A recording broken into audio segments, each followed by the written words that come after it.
अगर किसी सैनिक को मारा जाएगा तो बाकी सैनिकों का ये धर्म है कि उसका बदला लिया जाएगा। 9 लोगों को वहीं मार दिया गया, पोस्ट जला दी गई और एक उनका सोल्जर था भाऊ साहब तालेकर, उसको जिंदा ले गए। Welcome to the new episode of Jan Man Gan.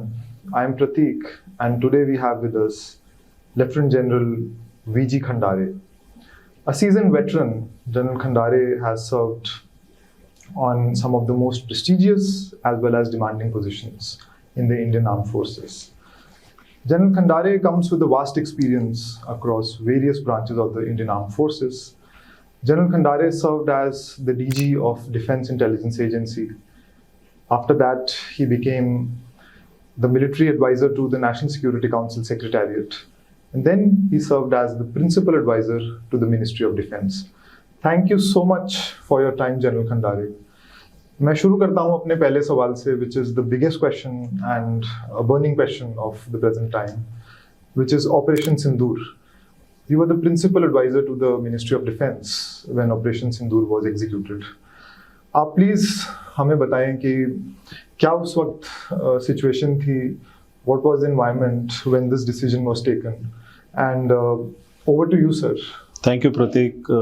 Firstly, a very big thanks inviting me here and a big Jai Hind to all your viewers.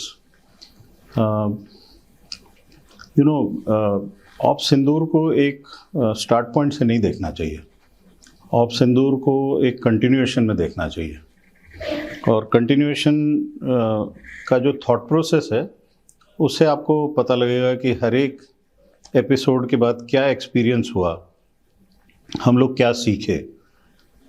तो जैसे मैं कई जगह पे पहले भी बता चुका हूँ कि आप चलिए मान के चलते हैं कहीं तो आपको बेंचमार्क करना है तो आप 2014 से बेंचमार्क कीजिए, क्योंकि ये सरकार उस समय आई। पहला प्रयास क्या था कि पाकिस्तान जाएंगे, नवाज शरीफ से मिलेंगे, उनको बोलेंगे कि चलिए let us live in peace. जैसे ही वापस आए, ये 2015 दिसंबर की बात है और 2016 1 जनवरी आपका नया साल शुरू होता है और पठानकोट एयरबेस पे अटैक होता है। तो सरकार या प्रधानमंत्री इस चीज़ को कैसे देखेंगे? इस चीज़ को वो उस परिप्रेक्ष्य में देखेंगे कि अटल बिहारी वाजपेयी जी ने भी ये कोशिश की, लाहौर बस यात्रा, और कारगिल मिला। कारगिल में जो धोखा हुआ वही चीज़ पठानकोट में हुई। तो ऐसे उनके बिहेवियर में तो कोई चेंज नहीं आया, लेकिन फिर भी एक फैक्टर उस समय डाला गया कि ऐसा करते हैं, इनकी टीम को यहाँ बुलाते हैं, इनको दिखाते हैं, ये देखें खुद आके, ये देख के चले गए, कोई चेंज नहीं। 2016 में ही उरी हुआ। ये एक तरह से अभी इस सरकार के मन में ये बसने लगी बात कि भाई ये भरोसे लायक नहीं है, लेकिन उरी का बदला तो जरूर लिया जाएगा। एक मैं आपको यहाँ प्रतीक बताना चाहता हूँ, आप भी उत्तराखंड के, आपको भी पता है सबसे ज़्यादा सैनिक वहीं से आते हैं। अगर किसी सैनिक को मारा जाएगा तो बाकी सैनिकों का ये धर्म है कि उसका बदला लिया जाएगा, और बदला लेना कोई बुरी बात नहीं है। आज जब मैं कहीं पोस्टर्स देखता हूँ, नो वॉर नो ब्लड, आप अगर खून बहाएंगे, और यहाँ पे आपको बताना चाहता हूँ उसी समय जब आदरणीय मनोहर पर्रिकर जी थे रक्षा मंत्री, तो उन्होंने एक बार हमसे बात कही थी, the pain inflicted on us this side will have to be transferred in more proportions on the other side. ये अब इससे आपको जाहिर है कि क्या सोच बनी। उरी के बाद हमें लगा कि ठीक है अभी चलेगा, लेकिन शांत नहीं हुआ। उसके बाद भी सर्जिकल स्ट्राइक्स के बाद भी शांत नहीं हुआ, और फिर पुलवामा हुआ, पुलवामा के बाद बालाकोट हुआ। हर बार आप कोशिश कर रहे थे कि अगर वो आपको कुछ करता है तो आप उससे ज़्यादा पनिशमेंट अक्रॉस देंगे। बालाकोट हो जाने के बाद भी शांत नहीं हुए। चलिए ये मान लेते हैं कि उरी में तो हमारे सैनिकों को मारा, पुलवामा में यूनिफॉर्म्ड फोर्स, भले ही वो आर्मी के नहीं थे लेकिन सीआरपीएफ के थे, आर्म्ड फोर्स के थे, लेकिन 22 अप्रैल को सिविलियंस, टूरिस्ट, ये मतलब कैसी मानवता है या कैसी सभ्यता है, कैसा बर्ताव है, कैसी सोच है। तो ये जब आप बोलते हैं कि ऑप सिंदूर की शुरुआत, तो ऑप सिंदूर की शुरुआत एक कंटिन्यूअस एक रेखा है। अगर उसको एक को बिंदु को आप छोड़ देंगे तो आप इसको समझ नहीं पाएंगे कि कैसे इसको हमें एस्केलेट करना पड़ा। एस्केलेट इसलिए करना पड़ा कि आपने पहले लॉन्च पैड्स किए लाइन ऑफ कंट्रोल के पास, कोई फ़र्क नहीं पड़ा। फिर आपने उनका एक training centre Jabbar top Balakot में किया, हमें लगा कुछ फ़र्क पड़ेगा। तो इस बार ये तय हुआ कि इनका जो पूरा नेटवर्क है, जो हेडक्वार्टर्स हैं इनके, बड़ी बड़ी इमारतें हैं, एम्पायर है, वहाँ पे इनके जो भी खासम खास हैं वो वहाँ बैठते हैं।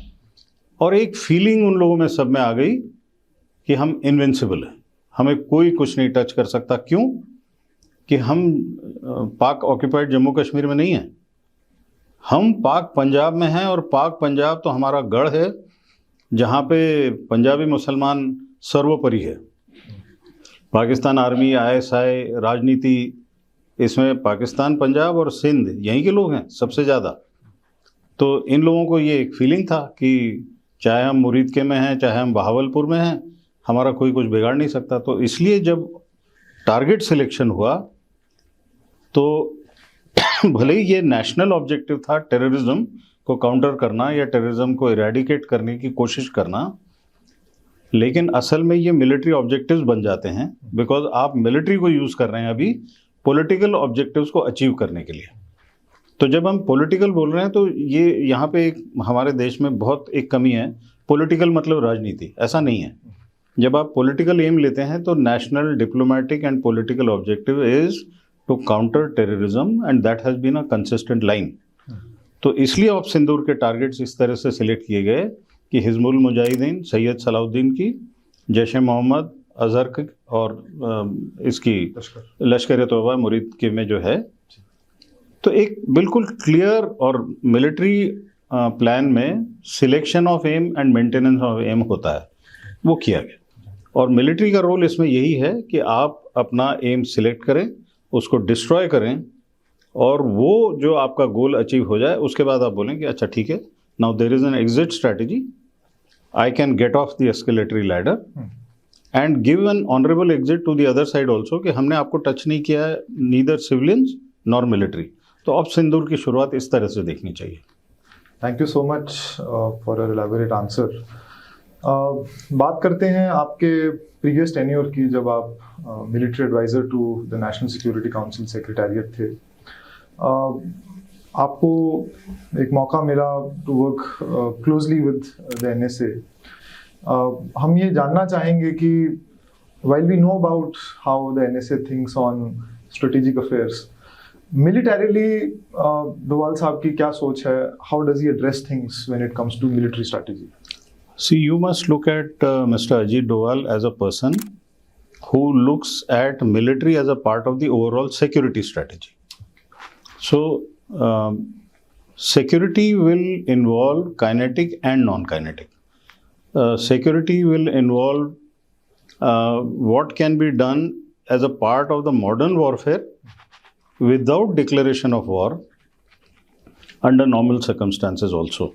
So, he has a very comprehensive understanding about choosing those areas where effect has to be desired and which is the best tool that is available. There are many tools available, but unfortunately people look at it कि हर मुद्दे का, हर मसले का हल actual military conflict नहीं होता है, and you have many ways of approaching these things.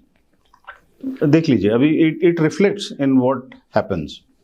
अब देखिए, अभी इंडस वाटर ट्रीटी है, is it in any way connected to the military part? It's not a kinetic issue, it's a non kinetic issue, but here the government is very much in control of the situation by saying that we had told you that we need to review it because जो 1960 में हुआ, we perceive it as an unfair kind of an error. तो इसमें भी now many people who do not know will say ये Indus water treaty में NSA का क्या रोल है? वो ओवरऑल सिक्योरिटी में ये एक लिवरेज है। और दूसरी बात, लिवरेज छोड़ दीजिए, अगर आपका फार्मर पानी नहीं मिलने की वजह से ठीक से उसको एग्रीकल्चर को नहीं आगे बढ़ा पाएगा तो आपकी इकोनॉमी नहीं बढ़ेगी। हमारी एग्रेरियन इकोनॉमी अभी भी है, भले ही लोग कुछ भी बोलें, लेकिन काफ़ी कुछ हमारे पास एग्रेरियन इकोनॉमी का डिपेंडेंस है। आपको ग्रीन रेवोल्यूशन मिला, आपको बड़े डैम्स मिले, लेकिन वो नेगोशिएशन उस स्टेज पे बड़े अनफेयर थे, तो इसलिए वो इसको भी सोचते हैं, वो स्पेस को सोचते हैं, वो न्यूक्लियर इश्यूज़ को सोचते हैं, वो इंफॉर्मेशन वॉरफेयर के बारे में सोचते हैं, ह्यूमन रिसोर्स के बारे में सोचते हैं। अब न्यू एजुकेशन पॉलिसी में there is a lot of thought which he has also put in. So he, I would say, looks at it from the comprehensive national power, comprehensive national security, without even using these two terms. मेरा अगला सवाल है एक बहुत personal issue पर। आपने अपने service के दौरान बहुत चैलेंजेस फेस करे होंगे। एक कोई ऐसी याद, कोई ऐसी मेमोरी जिसमें आप एक ऑपरेशन के बीच से और आपको लगा कि अब जो होगा देखा जाएगा, कुछ ऐसे चैलेंजेस जो आपने फेस करे हों where there was no way out but somehow you executed that, बहुत हमारे दर्शक जरूर जानना चाहेंगे। कारगिल का जब युद्ध हुआ तो मई 1999 में शुरू हुआ। ऑफिशियली पॉलिटिकली हमने डिक्लेयर कर दिया जुलाई 99 में ख़त्म हो गया, लेकिन ऑन ग्राउंड मैं बटालियन कमांड कर रहा था अपनी, ख़त्म नहीं हुआ था। मतलब हमें तो on the line of control हमारा हर रोज़ fire assaults, sniping, raids across the line of control ये चल रहा था, हर रोज़ चल रहा था और वो थम नहीं रहा था। तो मेरे ब्रिगेड की एक बटालियन, मेरी बटालियन नहीं, कोई और बटालियन 2000 में, 2000 तक आप देख लीजिए, कारगिल समाप्त हो चुका है, कंधार समाप्त हो चुका है, पाकिस्तान में तख्ता पलट हो चुका है, Pervez Musharraf is now in power and Pervez Musharraf is a person who being a Muhajir had to do something more than a normal Punjabi Musalman to prove his loyalty to the cause of Pakistan. तो उन्होंने obviously in the late 80s और mid 80s he was the one commanding SSG and he repeatedly 3 years attacked Siachen glacier and my battalion fended that. So that was in 88. I was looking at his mind and I knew ये कुछ ना कुछ करेगा, and he incidentally is also credited or discredited for creating Taliban as a DGMO. So here now he becomes the head of the state. He feels slighted because of Kargil में कुछ नहीं हो पाया. So he let loose all these characters कि तुम across जाओ और ठोको इनको और make them bleed through that 1000 cuts proverbial statement. तो ये 2000 में एक हमारी बटालियन का अशोक पोस्ट था और उसको रेड हुआ, 9 लोगों को वहीं मार दिया गया, पोस्ट जला दी गई और एक उनका सोल्जर था भाऊ साहब तालेकर, उसको जिंदा ले गए।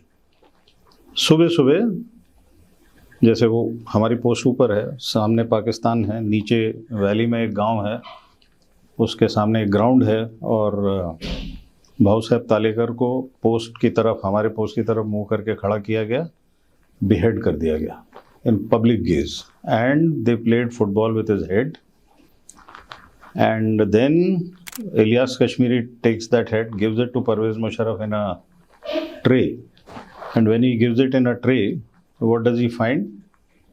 ही finds 1 lakh rupee given.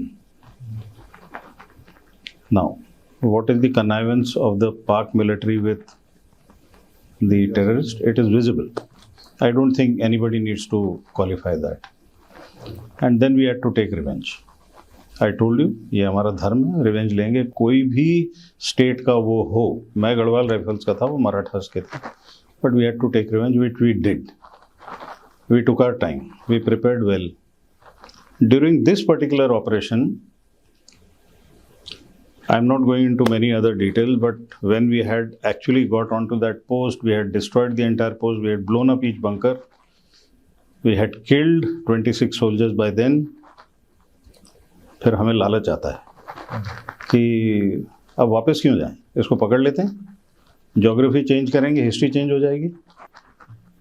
In that fierce battle which was going on We had started at 5 in the morning. This was around 7. My officer also said, the 2 officers who were on that post, they said, sir, वापस नहीं आते, इनको इसको शामिल कर लेते हैं. And I asked the brigade commander. Brigade commander said, I can't tell you anything. He said, I'll ask the GOC. I think I wasted about half an hour. I realized today that I should have not agreed then itself, because it's too big a thing to do.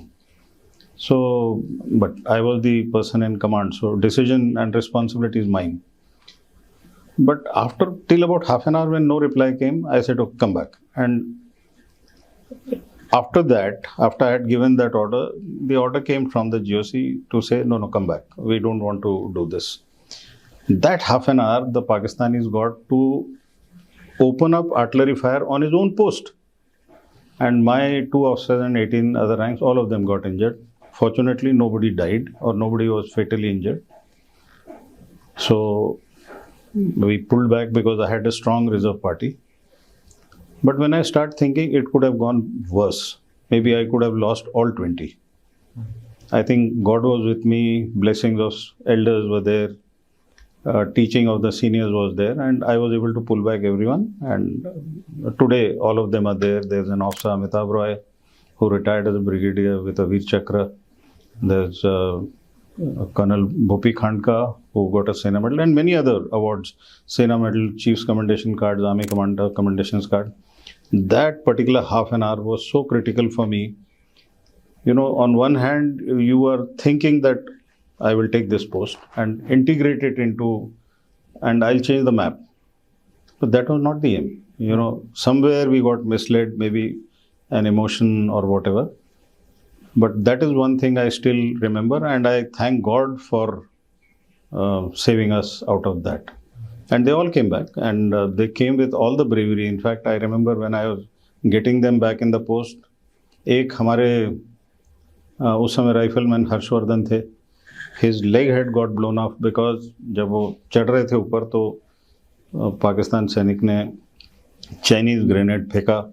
Now there were 3 of them walking up and running up rather. So he saw that grenade coming. Now the choice was, ये फटेगा तो तीनों जाएंगे. So he put his foot on that and his leg got blown up. But when he was being brought back into the post, I could see उसके पाँव की हड्डी में देख रहा था. But he was smiling and he looked at me. He said, sir, dash, dash, dash, ये कर दिया हमने. So now that is something which we can't forget. And every 27th, 28th October, that is the day 2000 में हमने किया था. आज भी हम लोग सारे आपस में बात करते हैं. बात करते हैं चाइना पाकिस्तान कोल्यूजन की सर. आपने इंफॉर्मेशन वॉरफेयर पे बहुत डिस्कशंस करे हैं. हाउ डज द साइनो पाक इंफॉर्मेशन वॉरफेयर ऑपरेट? इसमें आपका रिसर्च, आपका analysis, how do you think this has played out in context of India? Information warfare and data, these two go hand in hand. और आपकी data security is most important. तो data security के लिए आपके device, आपके networks, आपका content and the human resource, their skilling, all that is very important. And the other aspect is, ये new warfare में साइबर, इंफॉर्मेशन, स्पेस, ये सारी चीज़ जुड़ी है. अगर कोई ये सोचता है कि मेरी ये काइनेटिक आर्मी और मेरी ये नॉन काइनेटिक आर्मी, तो थोड़ी कहीं पे गलती हो रही है. I don't think any country can afford a kinetic warrior and a non-kinetic warrior. You know, we have to upgrade our skills. We have to change our attitudes. What I imply by that, जैसे हम लोग जब फौज में आते हैं तो हम लोग एक कसम लेते हैं. हम लोग कसम ये लेते हैं, that oath is that I will protect the sovereignty of my nation. Sovereignty is not only related to a piece of ground. Sovereignty is also related to, now today you are a digital nation. 1.4 billion population. 1 billion out of that are on devices and on the net. And when you say 1 billion is on the net, your digital surface is massive. The vulnerabilities are massive. So unless we start getting into that sense of behavior, sense of belief that हम बोलते हैं 1 inch ज़मीन दुश्मन को नहीं देंगे, तो आप ये क्यों नहीं बोलते हैं कि 1 बिट या 1 बाइट भी नहीं दूंगा? ये वाला जो डेटा सिक्योरिटी का माहौल है, ये because internet is owned practically by USA, but the methodology which has been adopted by China and by Russia is different from what we do. So they still are better off maybe two things. Firstly, because they've done a kind of a fencing which creates an additional difficulty to jump. And secondly, they are also quite protected in a way because of the language. You know, everyone who is wanting to target them may not know Russian or Mandarin. हमारे यहाँ पे अंग्रेजी बोलना fashion है, सारे messages आप अंग्रेजी में देते हैं, आपका पूरा डेटा यहाँ से कहीं जाता है, सर्वर्स वहाँ पे हैं, उसका सेंटिमेंट एनालिसिस होता है based on the big data analysis, उसके बाद आपके ऊपर बम्बार्डिंग होता है। अब ये कहीं जाता है, इसका मतलब एक तो जो इंटरनेट ऑन करता है या दूसरा जो इंटरनेट में सेंध लगा सकता है। कंटेंट या नैरेटिव ये चाइना के लिए नया नहीं है। 1962 वॉर में भी वो बड़े क्लियरली प्रोपेगेंडा करते थे। उसके बाद अब तो उन्होंने 3 वॉरफेयर स्ट्रैटेजी बना दी। 3 वॉरफेयर स्ट्रैटेजी में उनका लीगल वाला एक पार्ट है, पब्लिक ओपिनियन और साइकोलॉजिकल वॉरफेयर। तो इंफॉर्मेशन वॉरफेयर तो इन तीनों में आता है। आप अगर लीगल वॉरफेयर करेंगे by changing names of places, तो you are under pressure. The same thing when you do your public opinion means internal public को आप बिल्कुल ठीक रख रहे हैं, और साइकोलॉजिकल वॉरफेयर मतलब रीजन में, ग्लोब में आप अपनी जो भी नैरेटिव है उसको प्रोपोगेट कर रहे हैं। अभी Pakistan and India, whatever we may say, but we both know each others thinking. ISI is a master of that.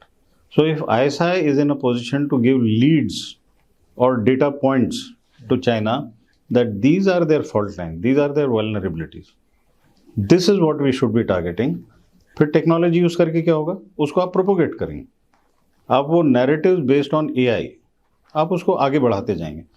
Now after a few days you will find this will be proven, because networks of China and Pakistan are linked. The communication network, whatever China has in terms of technology, Pakistan will have. We must start with that. चाहे वो 5G है या चाहे वो आने वाला 6G है। आप अपने आप को 2G से ऊपर उठाने की कोशिश करते हैं, आप 4G 4+ पे जाते हैं, they are already on 5G. So if you are on 5G, you can obviously control 4G. Not from the technology viewpoint, but because you have mastered that.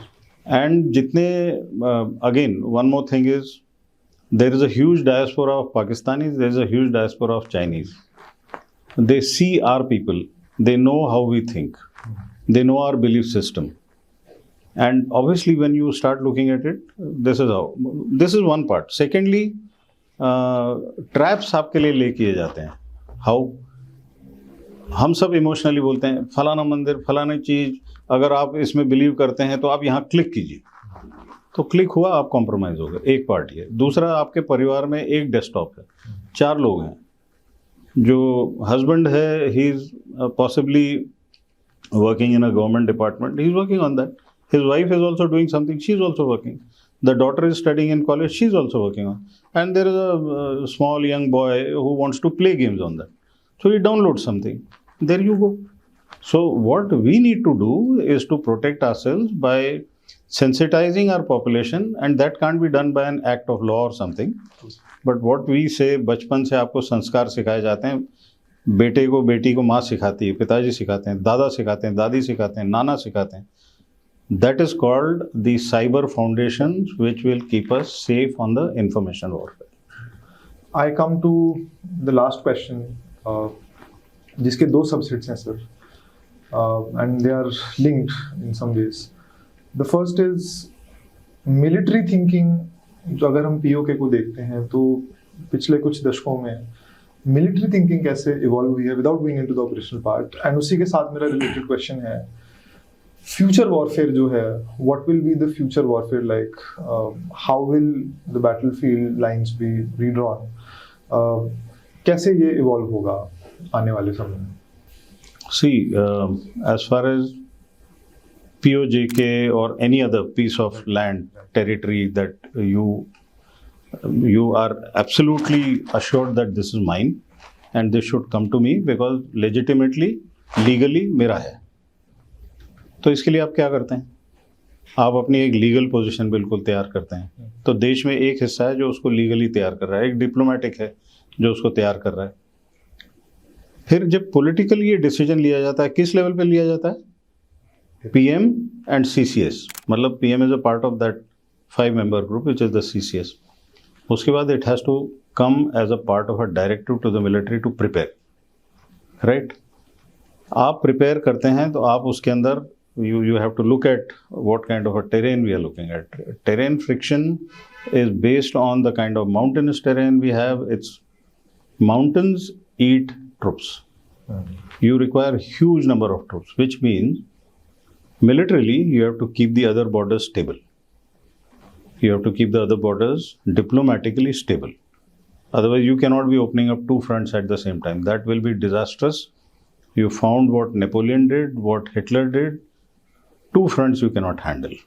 So militarily, it is very clear in our mind that diplomacy will have to stabilize one. Otherwise, once you are given a task, you will always make a plan based on what you can do, how much you can do, by when can you do, which is the best time to do, and if there is a particular force generation which is required, you will ask the government for it. If there is resource requirement, that will be done. Say for example, you'll need more helicopters, you'll need more missiles. So एक particular method है उसमें कि troops to task है, resources का है, वो पूरा एक planning process है, and I think the military people are very good at doing this. So military thinking, bigger picture is keep one border stable. If you can do it, ideal. And if you can't do it, and we look at Pakistan and China now as one big frontier, that is one huge front from say Gwadar to you go absolutely to the coast, east coast of China, or to say Arunachal, then we have to take all these things into mind, how you can do that. And about the future of warfare, sir, आने वाले time में लड़ाइयाँ कैसे होंगी? दो चीज़ें हैं जिसको आप बोलते हैं फ्यूचर में लड़ाई कैसी होगी, तो वो तो लड़ाई चल रही है जी। साइबर वॉरफेयर तो चल रहा है. आपके पॉपुलेशन को डिग्रेड करने के लिए कई चीज़ें हैं जिसमें टिकटॉक एक है. अगर आप बच्चों को डाइवर्ट कर रहे हैं, स्किल्स में नहीं डाल रहे हैं, और they are busy only watching this, mentally they become so weak that they are not willing to fight for the nation, and they get into some kind of a thought process which is not nationalistic, but they have developed a thought process कि everything is entitled, transparency is entitled, rights are entitled, but duties कुछ नहीं है. तो आपने क्या किया? Degrade किया. तो ये this is also a silent war which is going on. आप 1.4 बिलियन हैं, 60% यूथ हैं, स्किल्ड नहीं है, पढ़े लिखे नहीं हैं, फोकस नहीं है, और उसके बाद फिजिकली भी ठीक नहीं है, highest number of diabetic cases और हाइपरटेंशन. तो आप फाइनली कर क्या रहे हैं? तो आप भले ही 60% लेके घूमें, but is that demographic dividend qualitatively with you? So future of warfare में आप ये देखिए, anything and everything that degrades your national power is the warfare that is being done. One. Secondly, your war is being fought by somebody else. China's war is being fought by, say, Pakistan against your Bangladesh or Maldives. So we again have multiple fronts to handle. The 2.5 front जो General Rawat बोलते थे, that half front is here. That half front has to be battled by whom? Will the military be able to do it? Is it supposed to do it? Or is it the internal law and order, governance, law enforcement agencies? They have to do it, and are they doing it to the best capability? Will we have more casualties inside than outside? So when you're talking of future of warfare, ये तो एक cognitive domain और इस तरह से अभी space के basis पे सारा चलेगा, cyber के basis पे सारा चलेगा. Nothing can rule out the biological and chemical also, because that is the sleeper cells. They excel in doing these things to tie you down inside. So this is one part. Technology is a very big. Now, the term that people use, it's a disruptor. I use it that it is empowerment. You have the right technology in the right time, in the right numbers, and that is where Atmanirbharta comes up, that your leverage should not be handed over to the others. Please develop your technology. Where you can't develop, do an joint venture with them.